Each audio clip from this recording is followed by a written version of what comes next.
তোমার মা কোনোদিনই আমায় শান্তি দিল না।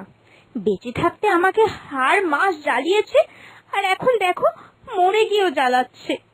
3 দিন পর পিস্তত দিদির বিয়ে, এখনো অব্দি শ্রাদ্ধ শান্তি মিটলো না তোমার মায়ের। এর মধ্যে আমি বিয়ে বাড়িতে কি করে যাব বলো তো? দেখো কত নতুন শাড়ি, হার, সাজগোজের জিনিস সমস্তটা কিনে রেখেছি এই বিয়ে বাড়িতে পরবো বলে। এখন মনে হচ্ছে সমস্ত আনন্দটাই আমার মাটি হয়ে গেল। কি আর করবে, ভাগ্যের নির্মমতা ভেবে মেনে নিতে হবে।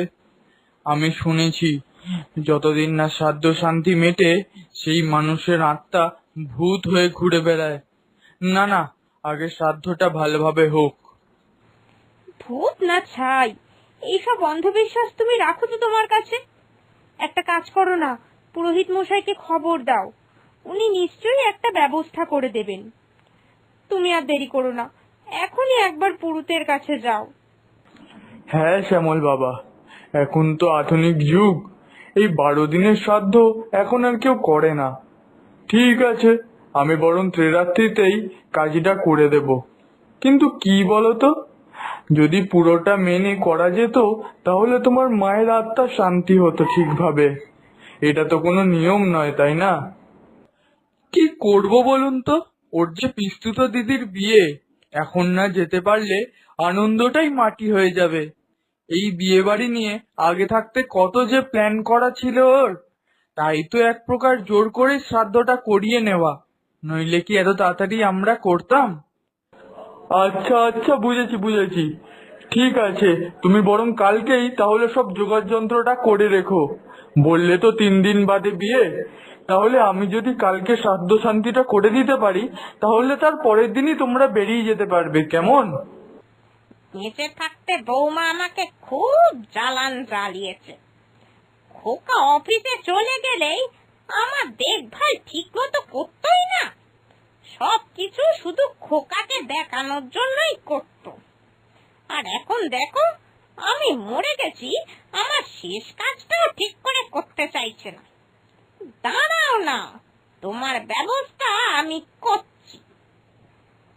বাহ, রান্নাঘরে তো বেশ অনেকগুলো সন্দেশ রাখা আছে। নিশ্চয়ই শ্যামল রেখে দিয়ে গেছে অফিস যাওয়ার আগে। জানে তো যে আমি সন্দেশ খেতে কত ভালোবাসি। আর দেরি করে লাভ নেই, ঝটপট করে খেয়ে নিই।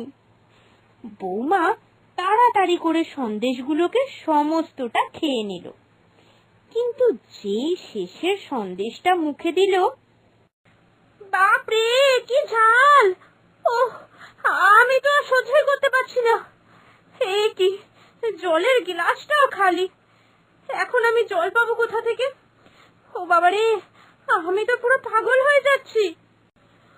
বৌমা যে মুহূর্তে বাইরে জলের খোঁজে এলো, এসে দেখলো কল থেকেও জল পড়ছে না। এ কি, এই তো দেখি কল থেকেও জল পড়ছে না।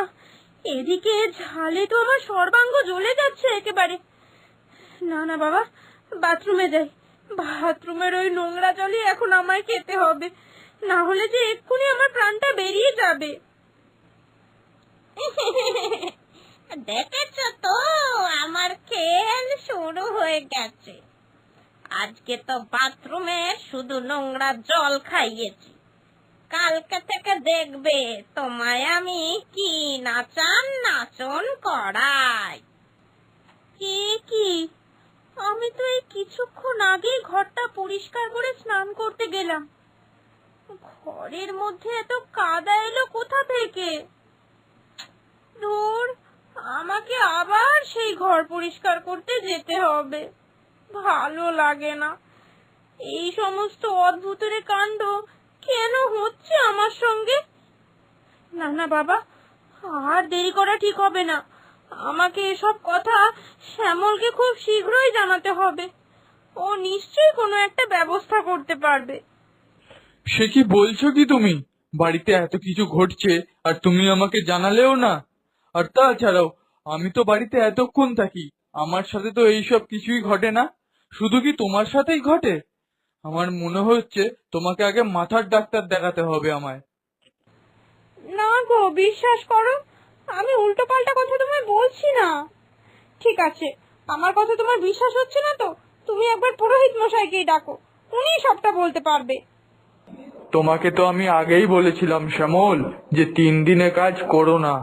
যাদের অপঘাতে মৃত্যু হয় তাদেরই 3 দিনে কাজ হয়। আর তোমার মা এটা এটা তোমরা ঠিক করোনি। তোমার মায়ের আত্মা এখনো শান্তি পায়নি, তাই জন্যই এই সব ঘটছে। দেখেছো তো, তুমি মিলালে আমার কথা। এতক্ষণ তো আমার কথা বিশ্বাসই করছিলে না, নাও এখন পুরোহিত মশাই এসে ওই একই কথা বলেছে। বেঁচে থাকতে ওই বুড়ি আমায় শান্তিতে থাকতে দিয়েছে নাকি? এখন দেখো, মরে গিয়েও আমায় শান্তি দিচ্ছে না, পদে পদে খালি বিরক্তই করে যাচ্ছে। আচ্ছা আচ্ছা, আমায় কিছুক্ষণ সময় দাও, এর উপায় আমিই বলছি। শোনো, আমি যেটা জানতে পারলাম সেটা হলো, তোমরা তো জানোই যে আমি পুরোহিত মানুষ। তন্ত্র সাধনার মাধ্যমে আত্মার সাথে সরাসরি কথা বলতে পারি, এবং তোমার শাশুড়ি মা বলছেন যে তার সাধ্য শান্তি যেন নিয়ম মেনে সঠিকভাবে করা হয়, তবেই তিনি মুক্তি পাবেন। আর হ্যাঁ, তিনি যেমন সংস্কৃতি মেনে তার সংসারটাকে এতদিন ধরে চালিয়েছেন, তার বৌমাও যেন বিগত 5 বছর সেইভাবে তার সংসারটাকে চালায়। আর তাহলেই তোমার শাশুড়ির আত্মা শান্তি পাবে। কি বৌমা, পারবে তো? এটা যদি না পারো তাহলে তোমাদের বাড়িতে এরম অস্বাভাবিক কাণ্ডকলাপ লেগেই থাকবে। এখন তো তবু অল্পর উপর দিয়ে হয়েছে, ভবিষ্যতে কিন্তু এরকম থাকবে না, বরং আরো বেশি হতে পারে। না করে কি আর উপায় আছে? এইরকম হাড় জ্বালানি শাশুড়ি যার কপালে জুটবে না, তার আর কোনো দিন শান্তি নেই। মরে গিয়েছিল, ভাবলাম কি এবার কাজ একটু কম হবে, কিন্তু না, মরে গিয়েও আমার ওপর খবরদারি করতে ওই বুড়ি কিন্তু একেবারেই ভুলে যায়নি।